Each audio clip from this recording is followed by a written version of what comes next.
Selamat pagi teman-teman. Kita bertemu lagi di ibadah online Persekutuan Taruna GPIB Manuel Depok tanggal 29 November 2020. Ibadah hari ini akan dilayani oleh saya Marcelo sebagai pelayan liturgi dan Kak Lola sebagai pelayan firman. Bagaimana kabar teman-teman semua? Pasti luar biasa kan ya?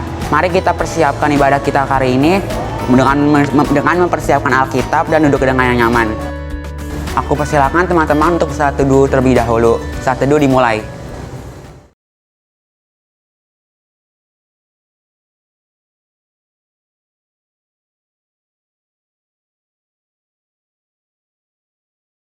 Saat teduh selesai. Teman-teman, mari kita bersyukur untuk kebaikan Tuhan di setiap hari kita. Saya undang teman-teman untuk berdiri dan menyanyikan lagu pujian dari Gita Bakti 5, bait yang pertama dan 3, bernyanyilah biduan muda dan mudi.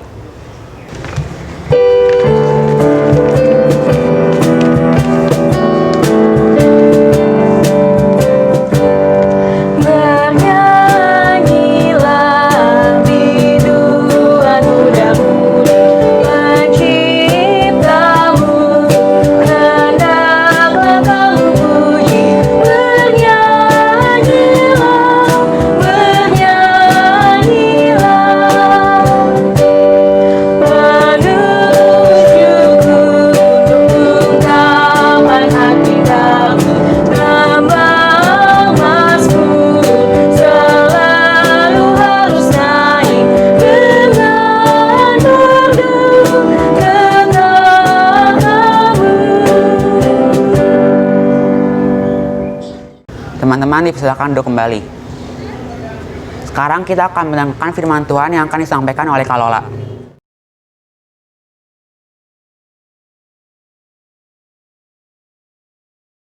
Selamat pagi adik-adik, selamat hari Minggu. Adik-adik, sekarang kita tiba saatnya untuk mendengarkan firman Tuhan. Kak Lola persilakan adik-adik untuk membuka Alkitabnya dari 2 Korintus 8 ayat 1 sampai 9. 2 Korintus 8 ayat 1 sampai 9. Silakan dibuka Alkitabnya dulu. Sudah ketemu semua? 2 Korintus 8 ayat 1 sampai 9. Oke, kalau sudah ketemu Alkitabnya, biarkan Alkitab kita terbuka. Kita satu dalam doa. Allah Bapa yang Maha Pengasih dan Penyayang, selamat pagi ya Bapa. Terima kasih Engkau telah memberkati hari-hari kami selama seminggu berjalan kemarin. Ya Bapa yang Maha Baik, kini tiba saatnya kami untuk datang ke hadirat-Mu. Kami ingin beribadah, kami ingin mendengarkan firman-Mu ya Bapa. Biarlah Engkau diamkan suara yang bukan daripada suara-Mu saja. Engkau mau memberkati ibadah ini dari awal, pertengahan hingga akhir. Ya Bapa, berbicaralah melalui Kak Lola. Bantu Kak Lola ya Bapa, supaya dapat menyampaikan firman menurut dengan kehendak-Mu saja. Berbicaralah ya Bapa, karena kami siap mendengar. Dalam nama Tuhan Yesus kami berdoa dan mengucap syukur. Amin. Ya adik-adik, kita akan sekarang mendengarkan firman Tuhan dari 2 Korintus 8 ayat 1 sampai 9 yang akan dibawakan oleh Acil Tesalonika dari Eka 2.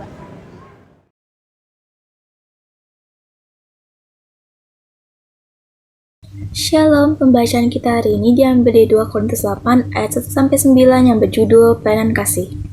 Saudara-saudara, kami hendak memberitahukan kepada kamu tentang kasih karunia yang dianugerahkan kepada jemaat-jemaat di Makedonia. Selagi dicobai dengan berat, dan berbagai penderitaan, sukacita mereka meluap. Dan meskipun mereka sangat miskin, namun mereka kaya dalam kemurahan. Aku bersaksi bahwa mereka telah memberikan menurut kemampuan mereka, bahkan melampaui kemampuan mereka. Dengan kerajaan sendiri, mereka meminta dan mendesak pada kami supaya mereka juga beroleh kasih karunia untuk mengambil bagian dalam pelayanan kepada orang-orang kudus. Mereka memberikan lebih banyak daripada yang kami harapkan. Mereka memberikan diri mereka pertama-tama kepada Allah, kemudian oleh karena kehendak Allah juga kepada kami. Sebab itu, kami mendesak kepada Titus supaya ia mengunjungi kamu dan menyelesaikan pelayanan kasih itu, sebagaimana ia telah memulainya. Maka sekarang sama seperti kamu kaya dalam segala sesuatu, dalam iman, dalam perkataan, dalam pengetahuan, dalam kesungguhan, untuk membantu dan dalam kasih-Mu terhadap kami. Demikianlah juga hendaknya kamu kaya dalam pelayanan kasih ini. Aku mengatakan hal ini bukan sebagai perintah, melainkan dengan menunjukkan usaha orang-orang lain untuk membantu aku. Aku mau menguji keikhlasan kasih kamu, karena kamu juga mengenal kasih karunia Tuhan Yesus Kristus, bahwa Ia yang oleh karena kamu menjadi miskin, sekalipun ia kaya, supaya kamu menjadi kaya oleh karena kemiskinannya.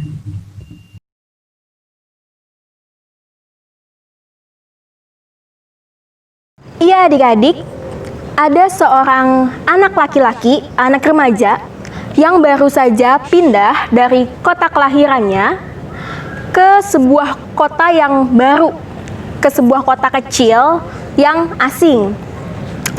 Dia pindah karena mengikuti pekerjaan orang tuanya.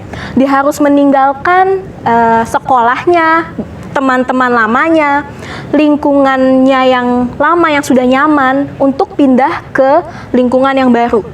Dia pindah ke lingkungan yang baru, sekolah yang baru, teman-teman yang baru. Dan dia merasa sangat asing oleh lingkungan tersebut. Pada suatu hari, dia pulang sekolah dengan bus. Dia belum punya teman adik-adik pada saat itu, jadi cuman sendirian. Tapi di dalam bus itu dia bersama dengan 2 orang teman sekolahnya. Dia duduk sendirian di bangku depan, kemudian teman-temannya biasanya duduknya di bangku belakang. Satu kali bus itu berhenti di salah satu halte dan naiklah seorang ibu-ibu yang sedang hamil besar, mungkin sekitar 8 bulan atau 9 bulan. Tapi yang unik adalah si ibu ini tidak memakai sepatu. Pada saat itu di Amerika, negara tempat si anak ini tinggal, bulan November, yang adik-adik tahu pasti sedang musim salju.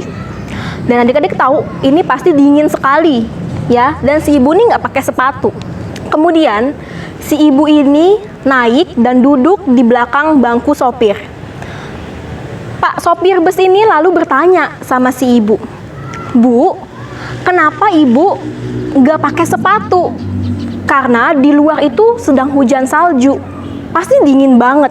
Tuh. Kemudian si ibu ini menjawab, "Saya punya 8 orang anak dan saya akan melahirkan anak yang ke-9. Saya tidak mampu, Pak, untuk membelikan sepatu baru bagi anak-anak saya. Makanya saya berikan sepatu yang saya miliki itu kepada ke-8 anak saya supaya kaki mereka hangat. Pak, bolehkah saya hanya menumpang dengan bis ini sampai ke rumah saya? Karena saya tidak punya uang, Pak. Kalau saya berjalan di dalam hujan salju, tentu saya akan kedinginan. Tapi di dalam bus, saya akan mendapatkan kehangatan." Si ibu itu berkata demikian. Kemudian, si anak remaja laki-laki ini, di dalam hatinya ada sesuatu yang menggerakkan hati dia. Dia pakai sepatu Nike. Jadi sepatu itu memang punya dia dan sebenarnya nggak baru-baru banget gitu. Akhirnya oke, saya punya suatu niat gitu. Nah, setelah si bus ini berhenti di halte terakhir, semua isi penumpang bus di dalam bus itu turun. Karena itu sudah perhentian terakhir ya. Turun, dan setelah semua penumpang turun, si anak lalu melepaskan sepatu Nike yang dia pakai pada saat itu. Kemudian dia berikan kepada si ibu tadi. Si ibu yang diberikan sepatu Nike oleh si remaja laki-laki itu kebingungan. Lalu dia berkata kepada remaja laki-laki itu, "Buat apa sepatu ini?" Katanya seperti itu. Lalu si remaja laki-laki ini berkata kepada si ibu, "Bu, mungkin saya bisa membeli yang baru 2 sepatu, 3 sepatu, 4 sepatu lagi. Tapi belum tentu ibu bisa membelinya." Nah, cerita si anak remaja laki-laki itu adalah sekarang dikenal sebagai Frank Daly. Frank Daly adalah seorang pengacara yang cukup ternama di daerah Milwaukee, Wisconsin, Amerika. Frank Daly dikenal sebagai pengacara yang sangat ahli di bidangnya kini dan sangat menjunjung tinggi keadilan dalam setiap kasusnya. Adik-adik, Korintus itu merupakan nama suatu kota. Kota Korintus terletak di tengah selatan negara Yunani. Pada saat itu, kota Korintus di bawah kekuasaan Romawi, bangsa Romawi. Dan Korintus dibangun menjadi kota yang sangat besar. Penduduknya bukan hanya orang-orang asli dari kota Korintus, melainkan campuran dan beragam dari berbagai negara, berbagai adat istiadat dan kultur menyatu di dalam kota Korintus. Kehidupan ekonomi di kota Korintus juga bukan menengah ke bawah, tapi kebanyakan menengah ke atas. Seperti itu. Kehidupan ekonominya bisa dibilang baik. Sedangkan pada saat itu, keadaan di kota Yerusalem berbanding terbalik dengan keadaan di kota Korintus. Setelah kota Yerusalem ini, setelah berperang ya adik-adik, setelah berperang kota Yerusalem, keadaan ekonominya menjadi miskin. Orang-orangnya banyak yang dilanda kelaparan. Dan tingkat kejahatan meningkat karena orang butuh makan ya adik-adik, orang butuh uang. Tingkat kejahatan meningkat sehingga muncul penganiayaan di kota Yerusalem. Nah, Paulus mendorong jemaat di Korintus untuk mencontoh semangat berbagi dari jemaat Makedonia. Jadi, jemaat Makedonia itu walaupun dalam keadaan yang tidak sebaik jemaat di Korintus, tetapi semangat memberi dan berbagi kepada jemaat di Yerusalem sangat besar. Tahu dari mana? Ada di ayat kedua. Kalaulah bacain, selagi dicobai dengan berat dalam pelbagai penderitaan, sukacita mereka meluap, dan meskipun mereka sangat miskin, namun mereka kaya dalam kemurahan. Kehidupan ekonomi jemaat di Makedonia sangat berbeda dengan jemaat di Korintus. Jemaat di Korintus bisa dibilang masyarakatnya menengah ke atas, tapi jemaat di Makedonia jemaatnya bisa dibilang menengah ke bawah. Tapi mereka mau dengan willingly, mereka mau untuk berbagi kepada jemaat di Yerusalem. Seperti itu. Nah, Paulus di sini mau mendorong jemaat di Korintus dengan contoh kehidupan jemaat di Makedonia. Seperti itu. Nah, adik-adik, bagaimana nih cara kita meneladani sikap jemaat di Makedonia yang walaupun di dalam kesusahan tetap mau berbagi dan memberi. Terkadang adik-adik kita mikir ya, kita aja hidup udah susah, kenapa kita harus memberi gitu? Kita aja hidup kadang nggak mewah-mewah, kenapa kita harus bisa dengan sepenuh hati, dengan tulus hati memberi dan membantu orang lain? Adik-adik, dasarnya adalah dasar dari sikap jemaat Makedonia tersebut yang dapat kita ambil adalah dari dua hukum yang utama yang Tuhan Yesus ajarkan kepada kita. Yang salah satunya berbunyi, kasihilah sesamamu manusia seperti dirimu sendiri. Jika kita sudah bertanggung rasa dengan sesama kita, seperti mengasihi sesama kita seperti diri kita sendiri, kita merasakan penderitaan sesama kita seperti penderitaan itu pada kita. Nah, adik-adik, dengan itu dasar yang kuat itu yang merupakan dasar dari tindakan kita untuk berbagi kepada sesama kita. Nah, adik-adik, jika tindakan kita dan hidup kita sudah berdasar pada hukum kasih, poin yang kedua adalah memberi diri kepada Allah. Kita mau dipakai oleh Allah sebagai alatnya. Kita persembahkan diri kita kepada Allah. Kita imani Allah kita sebagai Allah yang maha besar. Tuh.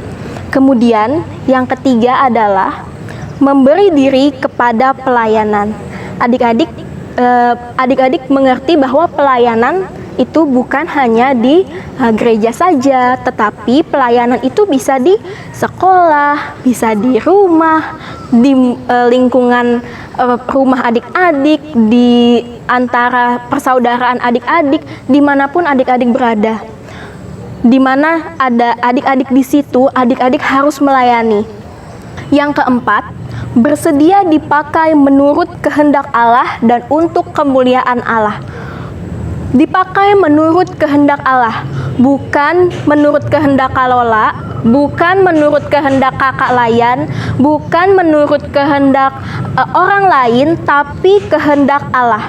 Bagaimana cara adik-adik untuk mengetahui kehendak Allah dalam diri adik-adik? Balik lagi kepada yang kedua, yaitu memberi diri pada Allah. Adik-adik harus mengimani Allah kita. Adik-adik harus bergaul dengan Allah kita. Seperti itu.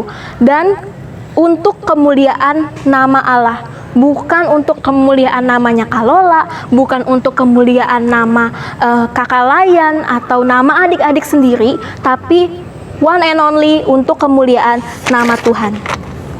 Itu. Nah, adik-adik, memberi bukan hanya itu berupa uang, barang, materi, atau sesuatu yang besar. Enggak juga adik-adik.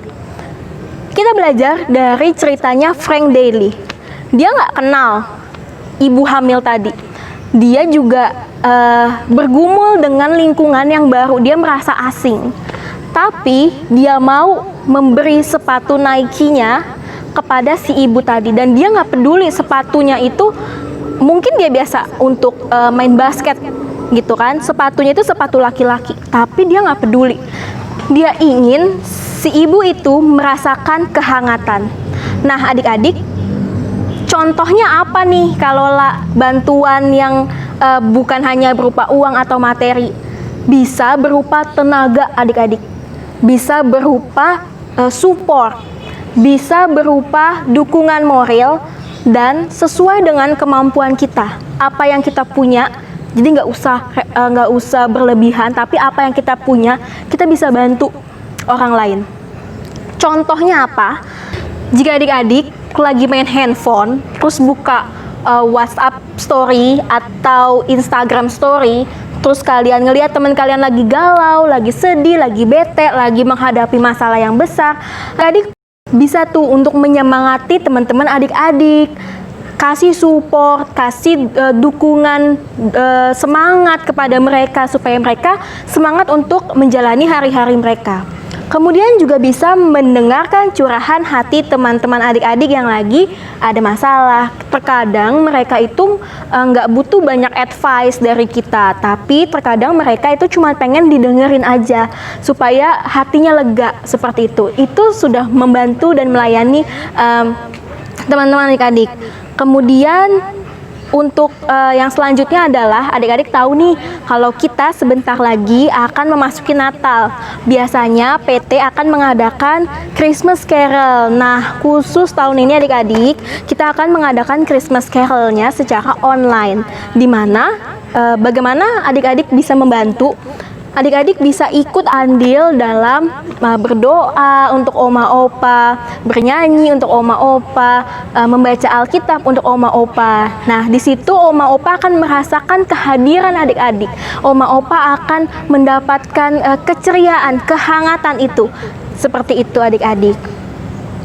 Nah, yang terpenting adik-adik dari semuanya adalah adik-adik memberi bukan untuk mendapat pujian atau imbalan atas diri adik-adik sendiri ya, tapi untuk di atas semuanya itu adalah untuk hormat dan kemuliaan nama Tuhan saja adik-adik.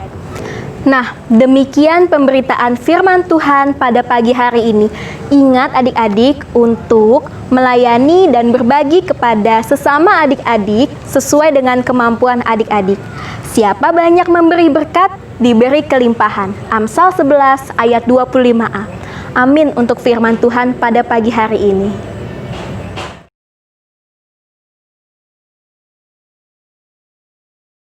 Teman-teman, kita akan masuk ke dalam doa syafaat. Mari kita satukan hati dan pikiran kita. Kita bersatu di dalam doa. Tuhan Allah yang kuasa dan bertata dalam kerajaan sorga.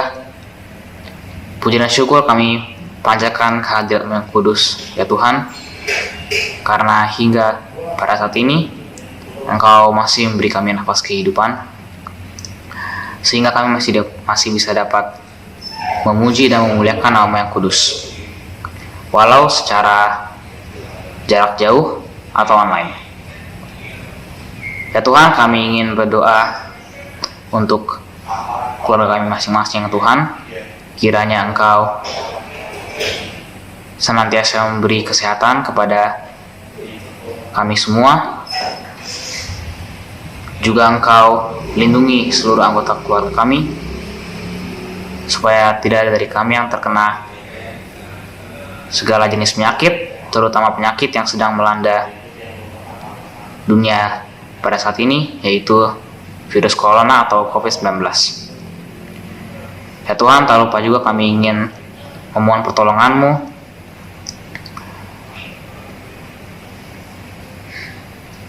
karena pada saat ini kami masih menjalani jenjang pendidikan. Ya Tuhan, kami memohon berkat-Mu ya Tuhan.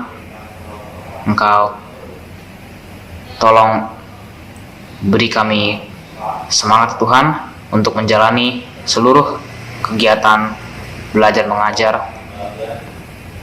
walau dalam kondisi yang sedang tidak mendukung pada saat ini atau secara online.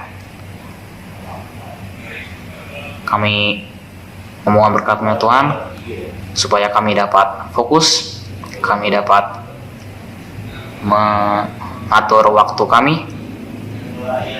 supaya kami dapat memahami segala materi yang disampaikan oleh guru kami. Doa yang tidak sempurna ini kami alaskan ke dalam tangan pengasihan-Mu, Tuhan kami Yesus Kristus, Juru Selamat kami yang hidup. Haleluya. Bapa yang Maha Pengasih dan Penyayang, terima kasih ya Bapa, kalau pada pagi hari ini kami boleh belajar melalui firman-Mu, melalui jemaat Makedonia. Ya Bapa, walaupun di dalam kesusahan, walaupun di dalam kemiskinan, tapi kami diajarkan untuk berbagi. Bukan hanya untuk berbagi dalam bentuk materi, tetapi dalam pelayanan. Ya Bapa, biarlah firman yang boleh kami dengar, kami boleh lakukan di dalam kehidupan kami hari lepas hari. Bantu kami ya Bapa untuk melakukan firman-Mu di dalam hari-hari kami. Bapa yang Maha Pengasih dan Penyayang, kami berdoa untuk bangsa kami, bangsa Indonesia. Bapa, Engkau tahu kami masih bergumul dengan pandemi COVID-19. Tetapi kami yakin dan percaya ya Bapa, Engkau berjalan bersama kami dalam menyelesaikan pergumulan ini. Engkau ada ya Bapa di dalam setiap pergumulan bangsa kami. Ya Bapa, terima kasih kalau pada sampai hari ini kami semua, keluarga kami, boleh Engkau jauhkan dari virus COVID-19. Ya Bapa yang Maha Pengasih dan Penyayang, biarlah kesehatan yang daripada-Mu saja boleh ada di dalam diri kami, sehingga virus apapun itu ya Bapa tidak akan ada di dalam tubuh kami. Bapa yang Maha Pengasih dan Penyayang, kami mau berdoa untuk pimpinan kami dari yang tertinggi sampai yang terendah dengan segala problematika yang ada di negeri ini. Ya Bapa, biarlah Engkau mau bekerja bersama mereka ya Bapa. Engkau mau memberkati pekerjaan tangan mereka, tenaga, setiap daya dan usaha mereka untuk membangun negeri ini. Bapa yang Maha Pengasih dan Penyayang, kami juga berdoa untuk gereja kami GPIB Emmanuel Depok, di mana kami sebagai gereja ada di tengah-tengah, hadir di tengah-tengah masyarakat. Engkau mau memberkati gereja kami supaya gereja kami bisa menjadi terang dan membawa damai di dalam lingkungan masyarakat. Ya Bapa yang Maha Baik, Engkau mau memberkati setiap program kerja yang gereja kami rancangkan ya Bapa. Ya Bapa yang Maha Baik, kami juga mau berdoa untuk pelayanan teruna yang ada di dalam Gereja GPIB Immanuel Depok, yang dimana kami ada pada saat ini ya Bapa.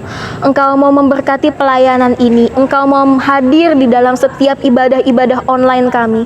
Engkau mau memberkati para kakak layan ya Bapa yang senantiasa bekerja hanya untuk hormat dan kemuliaan nama-Mu saja, bukan untuk kemuliaan nama kami ya Bapa. Engkau mau memberkati setiap adik layan di dalam rumah tangga adik layan kami masing-masing. Tugas dan kewajiban adik-adik layan kami di dalam keluarga sebagai anak. Ya Bapa, biarlah Engkau mau memberkati keluarga mereka, Engkau berikan damai, sukacita, dan sejahtera dalam keluarga mereka. Allah Bapa yang Maha Pengasih dan Penyayang, kami serahkan seluruh pelayanan ini, seluruh kehidupan kami seminggu berjalan ke depan di dalam nama anak-Mu Yesus Kristus. Ya Bapa, doa yang jauh daripada sempurna ini kami alaskan hanya dalam satu nama, Juru Selamat kami, Yesus Kristus yang telah mengajar kami berdoa sempurna. Bapa kami yang ada di surga, dimuliakanlah nama-Mu, datanglah kerajaan-Mu, jadilah kehendak-Mu di bumi seperti di surga. Berikanlah kami pada hari ini makanan kami yang secukupnya, dan ampunilah kami akan kesalahan kami, seperti kami juga mengampuni orang yang bersalah kepada kami. Dan janganlah membawa kami ke dalam pencobaan, tetapi lepaskanlah kami daripada yang jahat. Karena Engkaulah yang mempunyai kerajaan dan kuasa dan kemuliaan sampai selama-lamanya. Amin.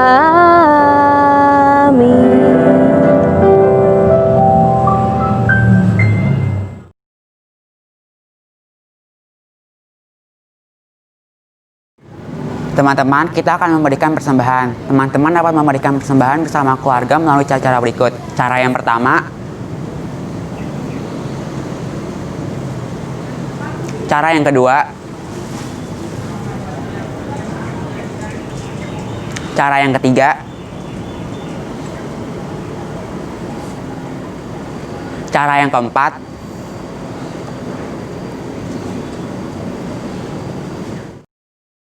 selama memberi persembahan, mari kita bernyanyi dari KJ 298, bait yang pertama dan yang ketiga, selama bumi didiami.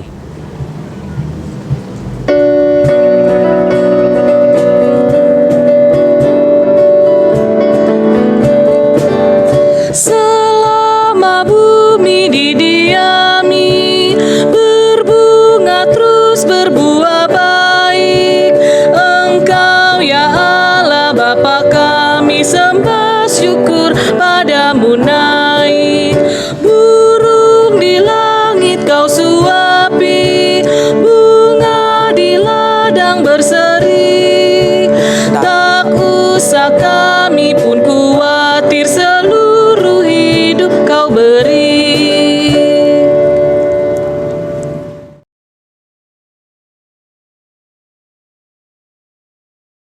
Teman-teman, kita akan mengakhiri ibadah kita pada pagi hari ini. Saya undang teman-teman untuk berdiri dan bernyanyi dari PKJ 153, bait yang pertama, pakailah seluruh hidupmu.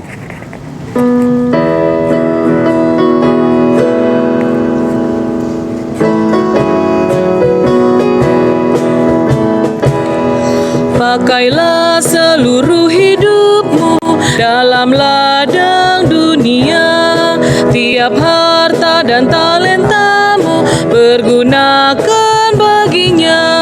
Berkat Tuhan tersedia bagi orang yang meminta, Dia tahu yang kau butuhkan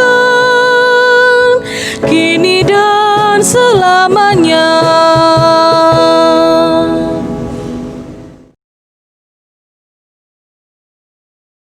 Adik-adik, kita akan kembali ke kehidupan kita hari lepas hari. Ingatlah selalu, adik-adik memberi sesuai dengan kemampuan adik-adik dan layanilah sesama adik-adik. Adik-adik, mari kita bersatu dalam doa dan terimalah berkat Tuhan. Tuhan memberkati engkau dan melindungi engkau. Tuhan menyinari engkau dengan wajahnya dan memberi engkau kasih karunia. Tuhan menghadapkan wajahnya kepadamu dan memberi engkau damai sejahtera.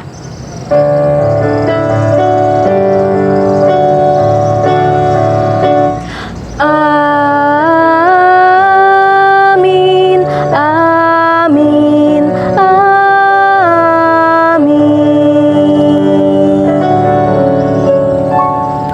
Ibadah selesai, silakan saat teduh. Teman-teman, ibadah kita telah selesai. Jangan lupa untuk mendengarkan SBTH online yang kakak-kakak share di grup kelas kalian masing-masing. Jangan lupa protokol kesehatan 3M, yang itu menjaga jarak, menggunakan masker, dan mencuci tangan. Sampai jumpa di ibadah PT minggu depan. Selamat Selamat hari Minggu. Tuhan Yesus memberkati.